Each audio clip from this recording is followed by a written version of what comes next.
Buenas noches, ingeniero. El día de hoy vamos a presentar nuestro trabajo final de Ingeniería Geotécnica. Somos el grupo 7 de la sección CV62. Los integrantes son Alexander, Rafael, Carol, José y quien le habla, Wilder Gonzalo. Siguiente, por favor. El trabajo que vamos a presentar el día de hoy consiste en diseñar un muro de contención, verificar la estabilidad de taludes y comprobarlos mediante hoja de cálculos, tanto para cimentaciones profundas como superficiales. Nos vamos a apoyar del Reglamento Nacional de Edificaciones, como así también de la norma de 050 de suelos y cimentaciones. Siguiente. La metodología de la investigación. El presente trabajo, primero vamos a partir de un diseño, el cual se va a elaborar mediante hojas de cálculo. Asimismo, vamos a analizar después de estos cálculos para finalmente poder tomar una decisión respecto a esta. Los objetivos que se tienen los objetivos generales que se tienen respecto a este proyecto es estabilizar mediante un muro de contención el talud a estudiar. Los objetivos específicos que tenemos es realizar el análisis de talud con diferentes métodos bajo condiciones estáticas y pseudoestáticas con el programa SLIDE, diseñar un muro de contención y diseñar geotécnicamente cimentaciones superficiales y profundas. Siguiente, por favor. Para esto, nuestro pequeño marco teórico, tenemos que conocer primero qué es un talud. El talud es una superficie cualesquiera inclinada respecto al horizontal que hayan de adoptar permanentemente las estructuras de tierra, bien sea en forma natural o como consecuencia de la intervención humana en una obra de ingeniería. Los taludes se dividen en naturales o artificiales. Como podemos observar en la imagen, La, par- la parte baja se llama pie o pata y la parte alta se llama corona o cresta. Siguiente, por favor. También es importante conocer qué es un muro de contención. Estos aportan estabilidad al terreno natural y tienen la capacidad de resistir los empujes de tierra o de los diferentes materiales actuantes. En nuestro caso, en nuestro proyecto, vamos a emplear un muro de contención en voladizo. Siguiente, por favor. Estos presentan generalmente fallas, son muy comunes y a las cuales hay que verificarlas. Entre las más comunes tenemos la falla por deslizamiento, la falla por volteo, la falla por capacidad de carga. Siguiente. Para la verificación en cimentaciones superficiales, contamos con los resultados de un ensayo triaxial realizado a 3 especímenes. Estos son los datos para el primer espécimen, donde se tomó una profundidad de 1.85 y una velocidad de 0.05 milímetros por minuto. Siguiente. Después de procesar todos los datos del ensayo triaxial, hemos podido obtener los parámetros de resistencia, que son el ángulo de fricción y la cohesión, y los parámetros elásticos, que son el módulo de elasticidad. El ángulo de fricción obtenido es de 39.49 grados, la cohesión es de 0.1496 kilonewtons por metro cuadrado, y el módulo elástico es de 475.580 kilogramos por centímetro cuadrado. Siguiente. Ahora que ya tenemos los valores de los parámetros, podemos proceder a determinar la carga última y admisible de cada una de las zapatas. En este caso hemos usado el método de Meyerhof, ya que consideramos que es uno de los métodos más conservadores. Utilizamos como datos principales una densidad seca de 19 kilonewtons por metro cúbico, un peso específico de 43.13 kilonewtons por metro cúbico y un fondo de cimentación para cada zapata de 2.27 metros. Por ejemplo, en la zapata 1 obtuvimos una carga última de 7.410.124 kilonewtons y como carga admisible 2.470.041 kilonewtons. Siguiente. Para nosotros poder asegurar que una zapata tiene las dimensiones correctas, debemos hacer una cierta verificación, la cual tiene que cumplir que la carga transmitida tiene que ser menor a la carga admisible. Y como podemos ver, todos los valores de nuestras cargas transmitidas son mucho menores a los valores que obtuvimos para las cargas admisibles. Es por eso que podemos decir que las dimensiones de nuestras zapatas son las correctas.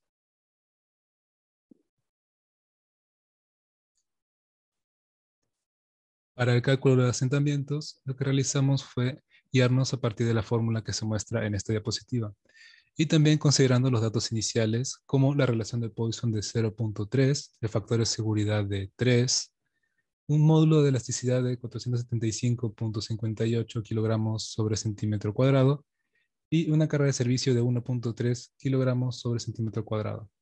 Entonces, empleando esa fórmula y considerando las dimensiones de cada zapata, se obtuvo los respectivos asentamientos que se muestran en la última columna de la segunda tabla. Adicionalmente, también se tuvo en consideración el criterio de distorsión angular para edificios en los que no se permiten grietas, cuyo valor equivalente es 1 sobre 500. También consideramos las zapatas más resaltantes en el eje X, que son la zapata 3, y la zapata adyacente, que sería la zapata 5, y en el eje Y está la zapata 6 y la zapata 8. Para estos cuatro casos, el criterio de distorsión angular se cumplió.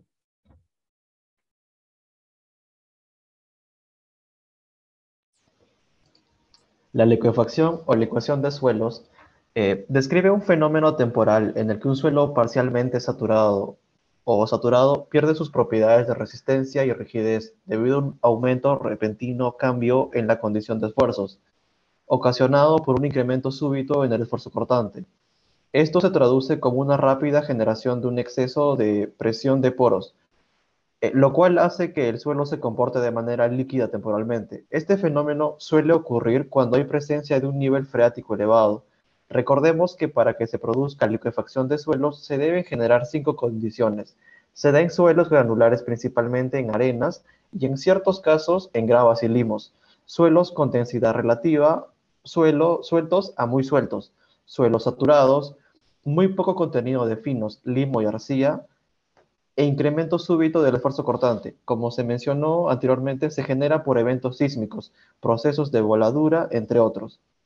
En el presente proyecto, en los datos del ensayo NSPT brindados, como nos indica un nivel freático de 1.5 metros, adicionalmente una aceleración pico de 0,42 G, magnitud de sismo de 8 y un diámetro de profundidad de pozo de 75 milímetros, un muestrador estándar y una longitud de varilla de 1.6 metros.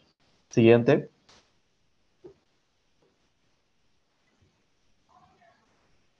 Los últimos 3 datos en mención nos servirán para calcular los distintos factores de corrección. También se tuvo que calcular los distintos factores efectivos y esfuerzos totales en cada metro para obtener el factor de corrección por confinamiento.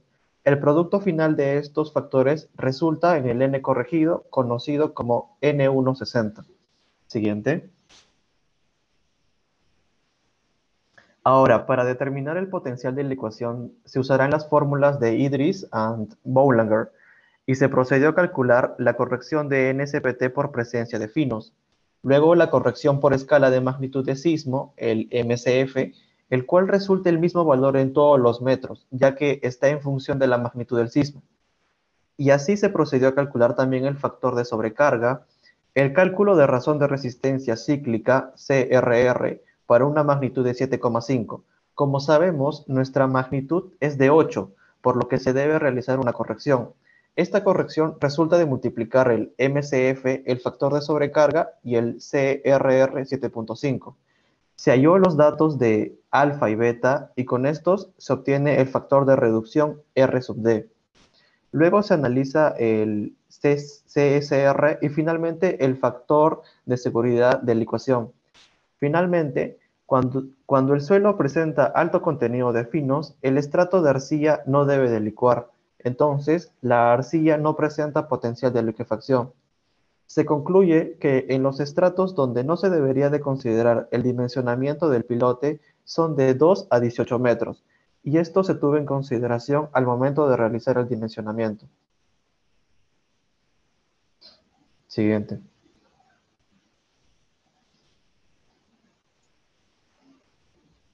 Para el predimensionamiento de la longitud y diámetro del pilote, se calculó la capacidad de carga admisible y última de cada pilote. Primero por la metodología de Meyerhoff, también por la metodología de Aoki-Veloso y por la metodología de Darcourt y Quaresma. Entonces, considerando lo que mencionó mi compañero anteriormente, donde la longitud o profundidad de nuestro pilote no debería estar entre 2 a 18 metros, y tomando los valores de la metodología de Meyerhoff, consideramos estos valores iniciales para el primer dimensionamiento, donde la carga de servicio brindada era de 45.000 kilonewtons, el número de pilotes va a ser 9, la eficiencia 1, la longitud del pilote va a ser 21 metros y su diámetro va a ser 1 metro. Considerando dicha profundidad o longitud del pilote, consideramos que la carga admisible sería de 5.313.620 kilonewtons y multiplicado por el número de pilotes, esa nos daría nuestra carga admisible de manera conservadora. Entonces, para la prueba 1, consideramos un desplazamiento entre ejes de 4 veces el diámetro, la distribución que se muestra en esta imagen, y también la eficiencia calculada por Converse-Lever, que nos resulta 0,79. Pero como este resultado fue mayor a la carga admisible del dimensionamiento fue mayor a la carga calculada por nosotros, entonces decidimos hacer una segunda prueba, donde ahora el número de pilotes aumentaría a 11. Y realizando nuevamente el mismo cálculo, el mismo procedimiento, y considerando el mismo espaciamiento de 4 veces el diámetro y calculando una nueva eficiencia, nos resultó que ahora sí el dimensionamiento, el dimensionamiento, la carga admisible iba a ser menor a la carga calculada. Bueno, para continuar la exposición, para los asentamientos de pilotes, primeramente necesitamos la carga en la punta y la carga por fricción lateral realizada por todos los métodos anteriores en la parte anterior de la exposición para compararlos y así tener nuestra carga admisible más conservadora, ¿no? Bueno, para empezar por el método Aoki-Veloso, tuvimos una carga, por los dos métodos, cargas admisibles de 2.490 y 2.982 respectivamente. Siguiente, por favor. Bueno, por Meyerhoff tuvimos cargas admisibles de 1.594, 1.655 y por Darcourt Quaresma tuvimos cargas de 3.008 y 3.903. Bueno, comparando estas seis cargas admisibles, nos quedamos con la de Meyerhoff debido a que es la más conservadora y bueno, como nos piden para realizar los siguientes pasos para hallar el asentamiento. Siguiente, por favor. Bueno, para hallar el primer asentamiento, ya tenemos todos los datos, estamos considerando un alfa de 0,5, tenemos la longitud, el área, etcétera, el módulo de Young del concreto, por lo tanto, concluimos que después de reemplazar en la fórmula, nuestro asentamiento 1 es 0,004452 metros. Siguiente, por favor. Bueno, para el asentamiento número 2, debido a que tenemos pilotes perforados y nuestro tipo de suelo está haciendo de densa a suelta, estamos concluyendo que nuestro SP sería el promedio entre 0,09 y 0,18. Por lo tanto, sería 0,135. Bueno, con eso ya tenemos el SP, la base y la capacidad, entonces tendríamos un asentamiento fácil de reemplazar que sería igual a 2.6 metros. Últimamente, y bueno, y para finalizar con el último asentamiento, sería tenemos que hallar el nuevo factor conocido que es el CS, que se halla con nuestro C sub P que hemos hallado anteriormente, con la fórmula de 0,93 más 0,16 diámetro sobre base por CP, por lo cual ya tendríamos todos nuestros datos y tendríamos un asentamiento 3 de 0,173 metros para hallar un asentamiento total de las sumas 3 anteriores de 2.777 metros.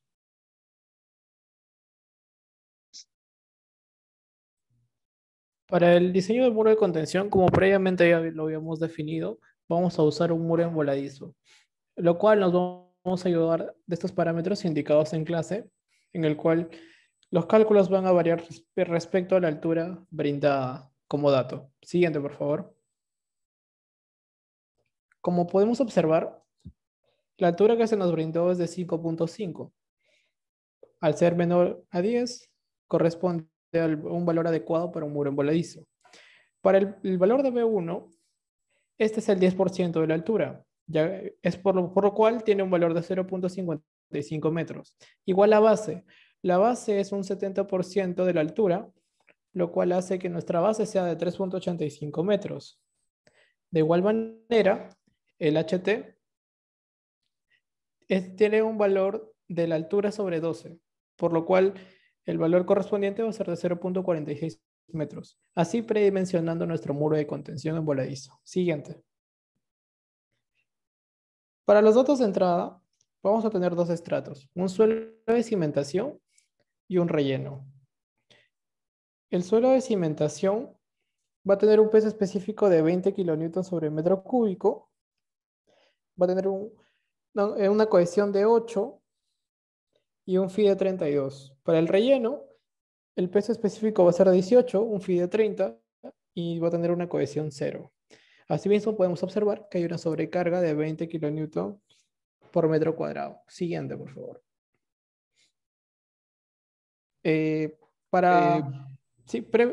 Previamente, para hacer estos cálculos, lo que nosotros vamos a realizar es el empuje del suelo. Vamos a realizar un empuje activo y un empuje pasivo mediante ranking, para luego poder verificar los momentos. Continúe, compañero. Bueno, para continuar con la exposición de mi compañero, no, una antes, por favor. Para el empuje, como sabemos, el empuje activo es lo que desestabiliza a nuestro muro. Por lo tanto, sabemos que el muro depende de su propio peso para estabilizarse, ¿no? Para resistir. Y como sabemos, las fuerzas resistentes son aquellas que provienen del propio peso del muro. Y bueno, tomando todo esto en cuenta, acá tenemos nuestro cuadro, la sumatoria de momentos resistentes que nos sale 837.948 kilonewton. Y bueno, y aparte de eso, o sea, nuestro momento desestabilizante, que lo podemos ver en la siguiente diapositiva, por favor, que mayormente se hace referencia, o sea, se basa en el empuje activo. Bueno, para ser un poco breve, debido a que las fórmulas son bastante extensas en todas, podemos concluir de que tanto nuestra verificación por volteo, por deslizamiento y por capacidad de carga, cumplen lo pedido por la norma. Por lo tanto, el dimensionamiento de nuestro muro está bien realizado y estaríamos evitando fallas. Siguiente, por favor. Siguiente.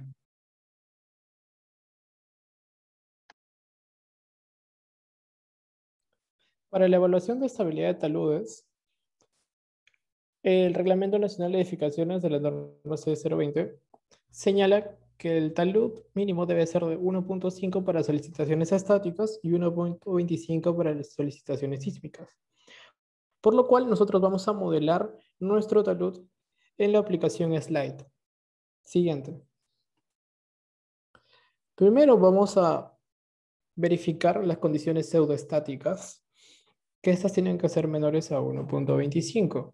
Como podemos observar por los distintos métodos, por ordinario Fellenius, por Bishop Simplified y Morgenstern Price, podemos verificar que todas cumplen con este factor de seguridad.